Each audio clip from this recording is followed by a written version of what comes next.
Mais qu'est-ce qui se passe avec les agriculteurs français? Pourquoi ils sont en colère et pourquoi ils ont manifesté récemment? Pourquoi sont-ils menacés? On va en parler dans cet épisode 183 du podcast Fluidité. Alors restez à l'écoute. Avant de commencer, je voudrais vous proposer une opportunité unique pour progresser en français si vous voulez passer du niveau intermédiaire au niveau avancé. Notre club VIP. C'est un club privé que j'ai créé, composé d'une grande communauté de plus de 500 apprenants. Vous y trouverez des amis qui viennent du monde entier et tous ensemble, on fait des activités de pratique orale en français sur Zoom au minimum 6 fois par mois. De la lecture, des jeux, des quiz, des discussions sur différents thèmes, etc. Il y a aussi un cours interactif pour expliquer facilement et clairement la grammaire du français. Nous avons un groupe Telegram privé pour discuter, partager et échanger et où j'aide les apprenants en répondant à leurs questions évidemment. Le club VIP, c'est aussi des ressources et des contenus exclusifs. Vous êtes tous les bienvenus au club VIP, cliquez sur le lien dans la description pour avoir toutes les informations et vous abonner. Bonjour à tous et bienvenue dans ce nouvel épisode.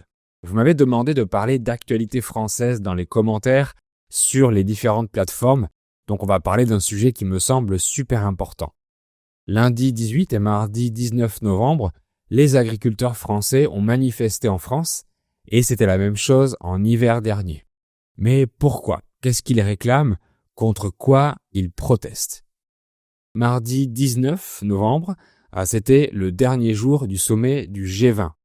Le sommet du G20, c'est un forum intergouvernemental où se réunissent les chefs d'État de 19 pays plus l'Union européenne et l'Union africaine, ce qui fait 21 membres en réalité.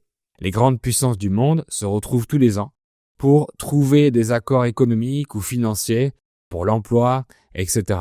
Cette année, le sommet a eu lieu à Rio de Janeiro au Brésil, lundi 18 et mardi 19 novembre. Donc Emmanuel Macron y est allé également. Durant ce sommet, l'un des sujets qui a été discuté est l'accord entre l'Union européenne et le Mercosur, un partenariat commercial entre ces deux entités. Et la France ne veut pas de cet accord. Je vous explique pourquoi et c'est vraiment important. Le Mercosur, je le prononce à la française, se traduit par marché commun du Sud. C'est une zone de libre-échange entre des pays d'Amérique du Sud, l'Argentine, le Brésil, le Paraguay, l'Uruguay et la Bolivie. Cette zone permet la libre circulation des marchandises et constitue donc une zone économique puissante, la 5e du monde. D'autres pays ont déjà signé un accord de libre-échange avec le Mercosur, comme l'Inde par exemple. Ces accords permettent de réduire ou de supprimer les frais de douane pour les biens ou marchandises qui circulent entre ces pays. Ce qui veut dire que les transactions de marchandises sont plus faciles parce qu'elles coûtent moins cher à importer ou à exporter entre les pays membres de ces accords. Donc le Mercosur voudrait signer ces accords avec l'Union européenne parce que c'est un marché économique intéressant pour l'Amérique du Sud. Mais ça fait 25 ans que des négociations sont en cours pour pouvoir les signer. Un accord de principe a été trouvé en 2019, mais les textes n'ont pas été signés ni mis en application. Mais alors pourquoi? Tout simplement parce que la France ne veut pas de ces accords de libre-échange. Premièrement, parce que certains produits fabriqués à l'étranger ne respecteraient pas les mêmes normes que ceux qui sont produits en France. Et c'est exactement le cas pour l'agriculture. Si l'accord est mis en place, les pays étrangers pourraient exporter de la viande ou d'autres produits alimentaires comme le sucre ou le riz en Union européenne et les vendre moins cher que les produits locaux. En échange, les entreprises européennes pourraient plus facilement exporter des produits industriels dans le domaine de l'automobile, dans l'aviation ou autre. Mais en France, par exemple, la viande et les produits alimentaires sont extrêmement contrôlés. Donc ici, les agriculteurs doivent respecter des normes très strictes pour produire une agriculture de haute qualité. C'est pour ça que les produits alimentaires sont assez chers en France, ce qui peut surprendre les étrangers qui visitent mon pays.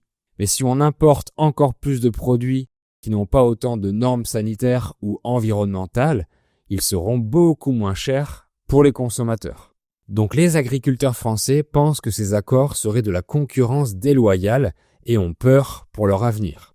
Dans ce contexte, l'adjectif déloyal veut dire que c'est injuste.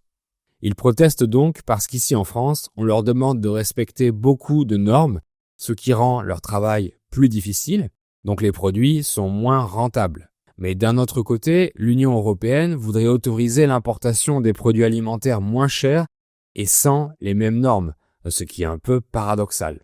En fait, la France serait d'accord pour signer seulement s'il y a des clauses miroirs. Ça veut dire seulement si les normes sur les produits alimentaires sont réciproques. Donc que les pays du Mercosur produisent avec les mêmes normes que nous. Mais ce serait trop difficile à contrôler. En France, les produits alimentaires sont suivis, il y a une traçabilité. Par exemple, pour la viande, on sait exactement d'où elle vient, de quel éleveur, comment elle a été alimentée, quand elle a été tuée, etc.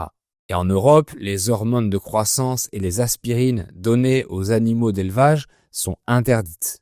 Mais pour des aliments venant de l'étranger, ce serait beaucoup trop compliqué à vérifier. Pour l'instant, le président Macron et le Premier ministre Michel Barnier ont clairement dit qu'ils étaient contre ces accords de libre-échange. Et ça fait 25 ans que la France refuse. Les Français veulent continuer à manger des produits locaux, pas tous parce que ça coûte cher, mais une majorité de la population. D'un autre côté, comme je l'ai dit, ce libre-échange serait bénéfique pour l'emploi et l'économie de l'Europe parce qu'il permettrait d'exporter plus facilement et de vendre moins cher aux pays membres du Mercosur. Donc la présidente de la Commission européenne voudrait que ces accords soient signés avant la fin de l'année 2024. Des gouvernements de certains pays de l'Union européenne seraient également favorables à la signature, comme l'Allemagne ou l'Espagne, même si leurs agriculteurs ne le veulent pas vraiment. Le problème est que la France n'a pas son dernier mot à dire si les autres pays sont d'accord pour signer le traité. Pour que l'Union européenne ne puisse pas mettre en application ces accords, il faut au minimum que 35% de la population européenne y soit défavorable. Mais la France représente seulement 15%. Mais cette semaine, l'Italie a déclaré qu'elle serait également contre la signature. Alors peut-être que la France aura d'autres pays alliés pour refuser ces accords de libre-échange. En attendant, les agriculteurs français ont manifesté pour exprimer leur mécontentement qui s'ajoute à d'autres problèmes qu'ils ont eus l'hiver dernier. En février 2024, l'ancien Premier ministre leur a promis des solutions, mais certaines n'ont toujours pas été appliquées. Alors ils en ont marre d'être pris en otage, marre qu'on les empêche de bien faire leur métier. Ils sont aussi de plus en plus taxés, ça veut dire que les taxes à payer augmentent. Ils ont également de plus en plus de paperasses à remplir, c'est-à-dire des documents administratifs pénibles et fastidieux à remplir. Bref, ils en ont ras-le-bol. Nos agriculteurs ne font plus confiance à Macron, ni à son gouvernement, à cause des promesses non tenues, et ont très peur pour leur métier. Et je les comprends parfaitement. Ce sont des métiers très difficiles. Il faut se lever très tôt le matin, travailler beaucoup d'heures dans la journée, respecter des normes précises, faire de la paperasse, etc. Parfois, les conditions climatiques peuvent même anéantir toute une production. Et en plus, les consommateurs veulent toujours payer moins cher leurs aliments, donc ils achètent en grande surface, en supermarché. Mais les supermarchés payent mal les agriculteurs. C'est un sujet complexe parce que d'un côté, je comprends les agriculteurs passionnés qui veulent nous alimenter correctement et qui ont besoin d'être rémunérés à leur juste valeur. Et d'un autre côté, les consommateurs ne s'en rendent pas compte et ne les valorisent pas assez. Mon épouse et moi, on évite d'acheter nos fruits et légumes en supermarché et on va chez un primeur qui travaille avec des producteurs locaux. Donc un primeur, c'est un marchand de fruits et légumes ou d'autres produits alimentaires. Certains produits sont plus chers que dans les supermarchés, mais les agriculteurs sont gagnants. Mais dans tous les cas, les aliments achetés chez le primeur sont bien meilleurs qu'au supermarché. Chez ce primeur où on achète nos produits, il y a de plus en plus de monde, donc c'est très bien. Ça veut dire que de moins en moins de gens achètent leurs fruits et légumes au supermarché. Donc quand les agriculteurs se révoltent, ça me fait de la peine parce que manger sainement et localement, c'est ce qu'on veut, mon épouse et moi. En plus, là où on habite, notre département est très agricole et produit énormément de bonne nourriture. Depuis la dernière manifestation, on peut voir des panneaux d'entrée des villes à l'envers. Parce que les agriculteurs disent qu'on marche sur la tête. Ça veut dire qu'on fait les choses à l'envers. Donc les maires des villes soutiennent nos agriculteurs en mettant leurs panneaux d'entrée de ville à l'envers. Cette fois, les agriculteurs ont donc décidé de bloquer certains endroits en France sans vouloir trop gêner les Français. Ils ont surtout manifesté devant des préfectures, symboles du gouvernement français, ou alors à des endroits qui portent le nom Europe dans les villes, comme des places de l'Europe ou avenues de l'Europe, etc. Ces manifestations aident les Français à prendre conscience de leurs problèmes et à voir comment on peut agir. Ensuite, la France ne signe pas les accords parce qu'ils provoqueraient des risques environnementaux liés au changement climatique.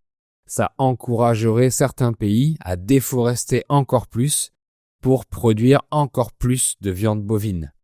La viande bovine, c'est le bœuf. Et je suppose qu'il y aurait plus de transports utilisés à travers le monde, donc ça augmenterait la pollution mondiale. Et c'est exactement ce qu'il faut arrêter de nos jours. Mais certains secteurs agricoles seraient bénéficiaires si les accords de libre-échange étaient signés avec le Mercosur. C'est le cas notamment pour les viticulteurs, donc les producteurs de vin, qui pourraient vendre moins cher à l'étranger et ainsi augmenter leurs bénéfices. Donc c'est un sujet politique complexe dont je ne connais pas tous les détails et dans lequel il y aurait des gagnants et des perdants et où il y a beaucoup d'enjeux économiques. C'est vrai que c'est toujours mieux si on peut manger local pour soutenir les producteurs de notre région ou de notre pays et pour que ce soit plus écologique.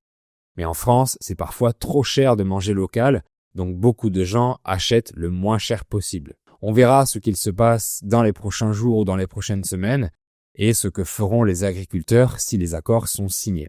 Voilà pour ces actualités récentes. Pour progresser en français ou si vous voulez soutenir la chaîne et le podcast, vous pouvez acheter mon livre « En route vers le français avec fluidité ». Cliquez sur le lien dans la description pour avoir toutes les informations. Merci d'avoir suivi cet épisode et à bientôt.